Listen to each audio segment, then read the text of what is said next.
Jadi bukan berarti kalau kita lagi sulit kemudian kita menganggap oh ini berarti saya disiksa sama Allah tuh memang hukuman. Tidak. Antum harus berubah. Kata Allah SWT, innallaha la yughayyiru ma biqaumin hatta yughayyiru ma bi anfusihim. Allah tidak akan mengubah nasib satu kaum sampai mereka mengubah nasibnya. Maksud daripada ayat ini adalah, kata sebagian ulama, kalau seseorang muslim dia memohon, merengek, mengadu sama Tuhannya dan meminta apapun sampai dia minta menjadi seorang raja dunia, akan dikabulkan oleh Allah asal dia mau mengubah dirinya. Lalu Allah akan bukakan kepadanya peluang-peluang untuk mencapai apa yang sedang dia minta itu. Dan Allah sebaliknya akan mencukupkan kebutuhan seorang hamba kalau dia mengatakan cukuplah saya begini.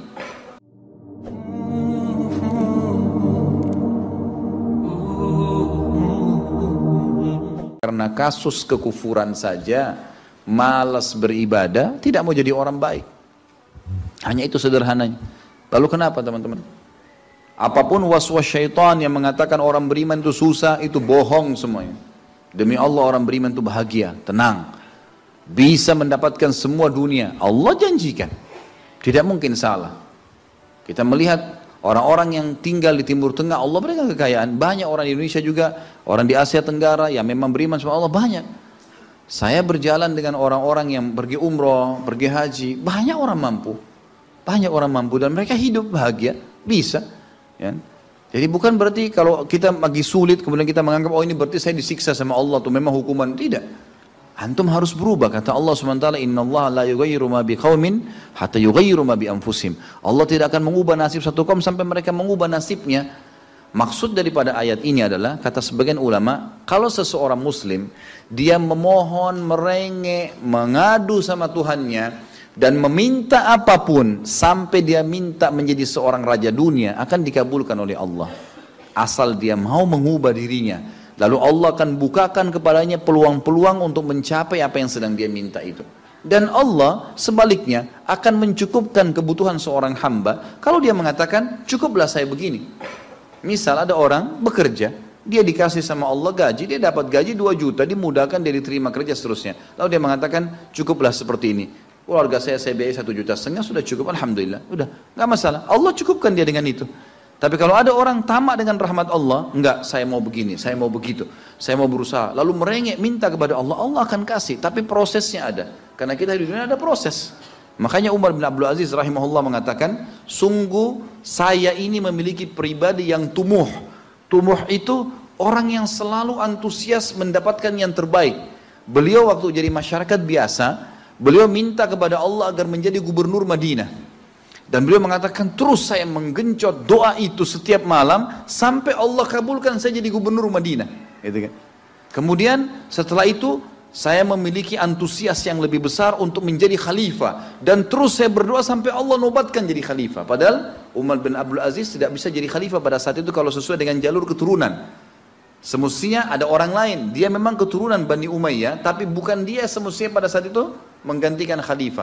Tapi subhanallah sebelum meninggal khalifah sebelumnya, menulis surat bahwasanya yang datang setelah saya adalah Umar bin Abdul Aziz, padahal bukan dia. Makanya setelah Umar bin Abdul Aziz meninggal, kembali kepada keturunan raja yang pertama. Tapi Allah selipkan dia menjadi khalifah di situ. Dan dia mengatakan saya mendapatkan semua apa yang saya inginkan dengan tumuh saya, dengan antusias saya yang besar, dan saya mohon kepada Tuhan saya sampai Allah kasih. Jadi Allah kasih teman-teman sekalian. Tapi bagaimana kedekatan antum kepada Allah subhanahu wa ta'ala? Bagaimana kita merengeknya dengan Allah? Bagaimana kita memohonnya dengan Allah? Tidak ada yang mustahil.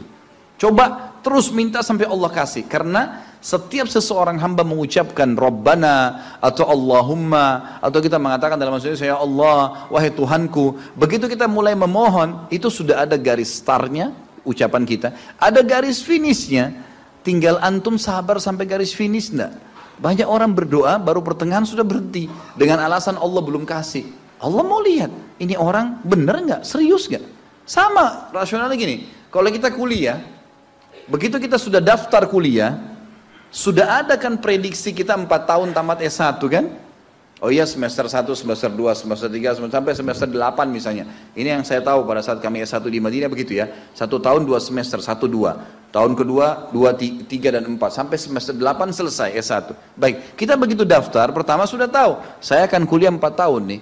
kalau saya lulus, selama 4 tahun saya akan lulus menjadi S1. Kita sudah tahu kan, kalau ada orang baru tingkat 2 sudah berhenti kuliah, dia sendiri berhenti. Itu sama rasionalnya orang kalau berdoa tuh. Kalau merengek sama Allah.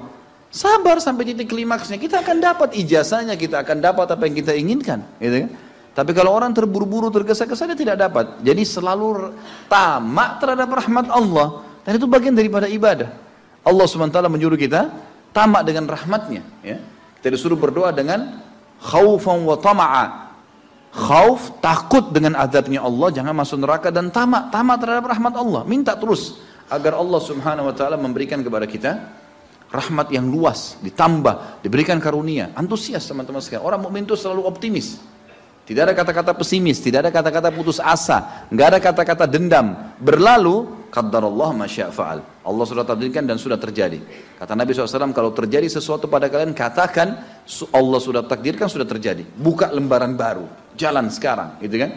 Sampai kata Nabi SAW yang memotivasi kita, kalau di tangan seseorang di antara kalian sebuah bibit, dan dia tahu, bibit pohon, dan dia tahu besok kiamat, tetap dia tancapkan, Sebagian ulama salaf dulu, mereka menanam pohon-pohon teman-teman sekalian, pohon-pohon yang umurnya lama, seperti kelapa, ya. Tapi di sana mungkin mereka menanam pada saat itu kurma lama tumbuhnya, gitu kan. Mereka tanam, sampai pada saat itu ada beberapa sahabat menanam pohon-pohon kurma yang masih kecil. Mereka di umur pada saat itu sampai alis mereka sudah putih dan turun menutupi matanya, saking tuanya, 80-90 tahun. Ditanya oleh murid-muridnya, kenapa anda masih menanam seperti ini, di umur seperti ini, gitu kan? Kata dia, Allah akan memberikan saya pahala di setiap gerak-gerik saya, termasuk ini. Bagaimana dia antusiasnya? Artinya ada hadis Nabi mengatakan tidak ada seseorang yang menanamkan sebuah pohon, kemudian ada burung yang hinggap di situ, atau manusia ya yang hinggap bernaung, atau mungkin hewan-hewan, ulat atau apa saja yang memakan daunnya atau buahnya, kecuali jadi pahala buat dia. Jadi selalu ada motivasi untuk menjadi orang yang terbaik, ya. Makanya juga dalam masalah surga begitu. Kata Nabi SAW, kalau kalian minta surga Firdaus, surga yang tertinggi. Jangan bilang amal saya nggak cukup, enggak. Tamak dengan rahmat Allah, minta yang terbaik teman-teman sekalian. Kita tidak akan berubah kecuali Allah tidak akan berubah kecuali kita berubah dulu. Kita yang mengubah menjadi lebih baik. Ya, ini poin yang harus digarisbawahi. Ini sebuah kaidah hidup, ya. Sehingga kita harus selalu optimis, dan begitulah keadaan orang-orang beriman. Allah. Bolehkah berdoa tidak sambil mengangkat tangan seperti sedang berjalan, sedang mengendarai? Boleh. Nabi SAW seringkali berdoa mengangkat tangan atau tidak mengangkat tangan, terjadi, kan gitu. Misal antum tiba-tiba melihat ada mobil tabrakan, antum bilang, ya Allah mudah-mudahan tidak terjadi pada saya. Tidak perlu angkat tangan, kan gitu. Memang keadaannya begitu. Kalau emang antum mau angkat tangan pun tidak ada masalah, dua-duanya ada perintah dari Nabi SAW. Apakah mengusap muka setelah sholat dan berdoa pernah Rasulullah SAW kerjakan? Apa termasuk bid'ah? Belum pernah ada riwayat yang menjelaskan masalah itu. Mengusap wajah dengan telapak tangan, itu belum pernah ada contoh dari Nabi SAW. Nah, karena ini yang perlu kita jelaskan. Masuk dalam bid'ah kalau mengusap wajah, karena dia rangkaian daripada ibadah yang ditambah. Doa Nabi SAW tidak pernah mengusap wajah, kita mengusap wajahnya. Maka bisa ulama mengatakan masuk, karena kita menambah ibadah yang Nabi SAW sudah lakukan. Apakah tersentuh rambut istri dapat membatalkan wudhu? Enggak, kecuali antum syahwat, lain, kan gitu. Ini sudah pernah saya jelaskan kan.